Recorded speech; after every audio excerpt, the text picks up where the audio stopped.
பசுபுர ரோட்ல இருந்து ரெண்டாவது பிளாட் ஒரு 10 மீட்டர் தள்ளி இருக்கக்கூடிய ஒரு ஈஸ்ட் ஃபேசிங் பிளாட் ஒன்னு சேல்க்கு வந்திருக்கு. வணக்கம், நான் ரியல்டர் குணா. திருச்சியில ப்ராப்பர்ட்டில இன்வெஸ்ட் பண்ணி சம்பாதிக்கிறதுக்கு என்னோட ஆஃபீஸ் நம்பரை கான்டாக்ட் பண்ணுங்க. சோ என் பின்னாடி தெரியுற ஒரு பெரிய ரோடு இருக்கு பாத்தீங்களா, அது மொத்தம் ஒரு 78 அடி இருக்குங்க. சோ இந்த 78 அடி இருக்கக்கூடிய பஞ்சாயத்து ரோட்ல பஸ் ஃபெசிலிட்டி போயிட்டு இருக்கு. அதுல இருந்து ஜஸ்ட் ஒரு 10 மீட்டர் தள்ளி ரெண்டாவது பிளாட்டா ஒரு லே அவுட்டுக்குள்ள இந்த பிளாட் ஈஸ்ட் ஃபேசிங்ல அமைஞ்சிருக்கு.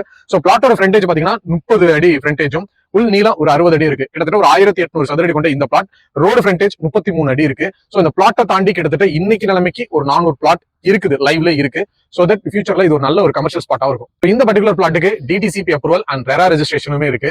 பேசிக் கம்யூனிட்டிஸாவே compound wall, street light, open drainage அப்படிங்கிற மாதிரியான எல்லா விஷயமும் இருக்கு. நல்ல டெவலப்டு பார்க் இருக்கு.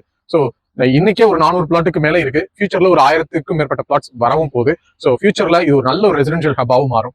சோ இந்த பர்டிகுலர் பிளாட் பாத்தீங்க அப்படின்னா பஞ்சப்பூர் மதுரை என்ஹெச்ல, பஞ்சப்பூர்ல இருந்து ஒரு 15 மினிட்ஸ் டிராவல்ல, பூதகுடி டோல் பிளாஸ்ல இருந்து லெஃப்ட்ல ஒரு 2.7 கிலோமீட்டர் டிஸ்டன்ஸ்ல பசுபுர ரோட் மேலே இருக்கு. சோ இந்த பிரைஸ்ல, இந்த பர்டிகுலர் சரௌண்டிங்ல ஒரு சேலஞ்சிங்கான பிரைஸ்ல வைக்கக்கூடிய ஒரே ப்ராஜெக்ட் அப்படின்னா இது மட்டும் தான். சோ உங்களுக்கு நல்ல சிவில் ஸ்கோர் இருக்கு அப்படின்னா உங்களுக்கு பேர் மினிமம் 70 to 80% லோன் ஃபெசிலிட்டி ஏற்படுத்தி கொடுக்க வேண்டியது என்னோட விருப்பம். சோ இந்த பிளாட்டை பத்தின மேலும் விவரங்கள் தெரிஞ்சுக்கிறதுக்கு ஸ்கிரீன்ல தெரிய என்னோட நம்பரை கான்டாக்ட்